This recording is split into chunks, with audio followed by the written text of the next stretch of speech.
के दशक में जिस शिवसेना की नींव बाला साहब ठाकरे ने रखी, 90 के दशक में देश का बच्चा बच्चा उससे परिचित हो गया। शिवसेना जिसकी पहचान ही हिंदुत्व से होती है, शिवसेना जिसकी पहचान ही मराठा से होती है, शिवसेना जिसकी पहचान उसकी आक्रामकता से होती है, शिवसेना हर वक्त शेर की तरह दहाड़ती आई है और आज वो सत्ता की कसौटी पर कमजोर पड़ चुकी है।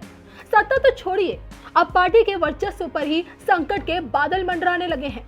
मुंबई में दंगे हो या क्रिकेट, सिनेमा हो या फिर माफिया, शिवसेना की शरण में सबके किरदार बताए जाते थे। बाला साहब के दौर में मातोश्री में एक ऐसा दरबार लगता था जहां फैसले भी होते थे, सुलह भी होती थी और जहां से न सिर्फ शहर बल्कि सरकार भी रिमोट कंट्रोल से चलती थी। लेकिन बाला साहब ठाकरे की मृत्यु के बाद शिवसेना हर कसौटी पर कमजोर पड़ती चली गई। सबसे पहले पार्टी वारिस को लेकर कलह मचा। विरासत की इस लड़ाई में दो भाई आमने सामने आ गए।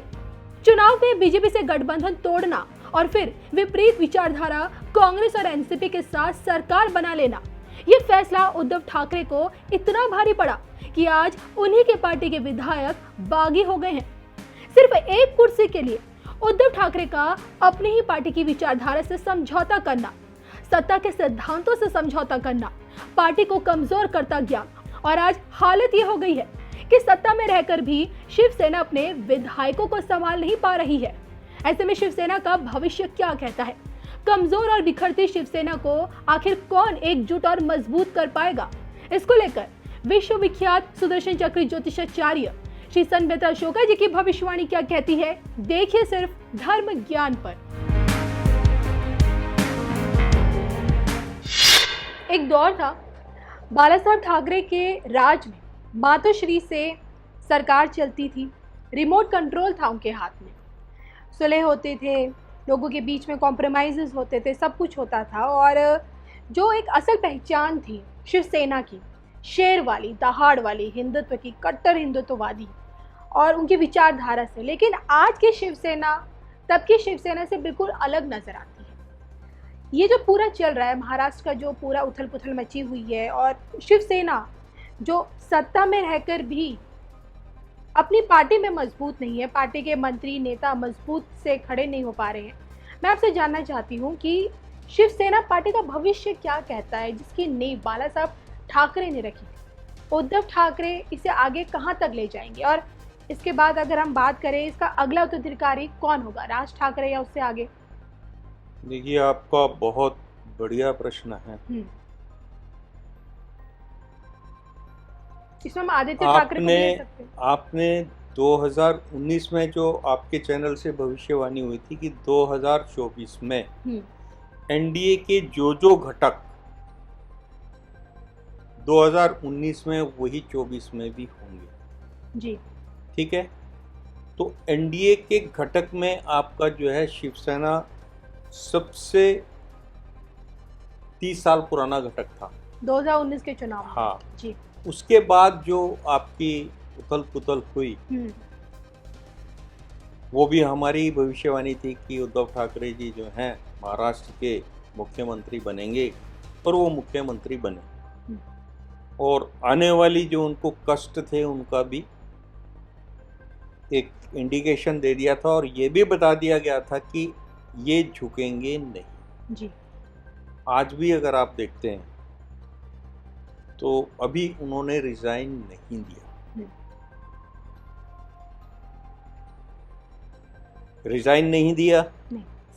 और he is as a CM. लेकिन कल ही रात को मातोश्री में उन्होंने वर्षा से अपना सामान वगैरह सब कुछ अपने आप को शिफ्ट कर दिया। तो ये बात वहाँ तक बिल्कुल वो है। अब बात आती है कि एकनाथ शिंदे जी ने जो प्रपोजल रखा है वो कहीं पर बिल्कुल ठीक है, कहीं पर सत्ता के उलटफेर में शायद वो अपने एमएलएस के ऊपर फोकस नहीं कर रहे, जिसका कारण आपके सामने है। आपका प्रश्न था जो चमक शिवसेना की पहले थी, जो हो चुकी है, क्या भविष्य में वो चमक उसे दोबारा मिल पाएगी? देखिए, इसके बारे में भी मैं एक भविष्यवाणी आपको कर दे रहा हूँ कि हिंदू राष्ट्र की स्थापना में शिवसेना और बीजेपी का सहयोग जी 100% काम करेगा। दूसरा, 2024 के इलेक्शन में शिवसेना और बीजेपी की जितनी सहयोगी पार्टियां हैं वो उनके साथ खड़ी होंगी, तभी 418 प्लस का आंकड़ा प्राप्त होगा। नंबर 3, भविष्य में देखिए, मोनोपोली सरकार जो है, विपक्ष भी आपका स्ट्रांग होना चाहिए। भविष्य की बात कर रहा हूँ, 2030, 32, 35 के बाद जी, या आप ये मान के चलिए हिंदू राष्ट्र बनने के बाद अगर एनडीए को कहीं से चुनौती मिलेगी तो वो शिवसेना हो। तो इतने दूर की बात बता रहा हूँ, इतने दूर का भविष्य बता रहा हूँ, तो इसके लिए इनको कमजोर तो कहीं पर पड़ना है ही नहीं। चाहे 10 इनके एमएलए रह जाते हैं, चाहे 15 रह जाते हैं, क्योंकि भविष्य उज्जवल है। अभी समय ठीक नहीं है। अब शिवसेना अध्यक्ष का समय ठीक ना होने के कारण और जिस मुहूर्त में इन्होंने ओथ ली थी, वो ग्रह इनके साथ हैं। वर्तमान में इनकी जो पोजीशन वो भी ठीक नहीं है, क्योंकि भ्रामरी चल रही है और उसमें उल्का ने इनकी जो है क्लैरिटी जो है उस पे बादल डाल दिए, जिसके कारण due to lack of clarity and confusion इनका डिसीजन जो है, जो भी इन्होंने अपने पार्टी के सपोर्ट में लिए होंगे वो वहां पर काम नहीं किया, और जिसके कारण आज जो है डिफेक्शन हो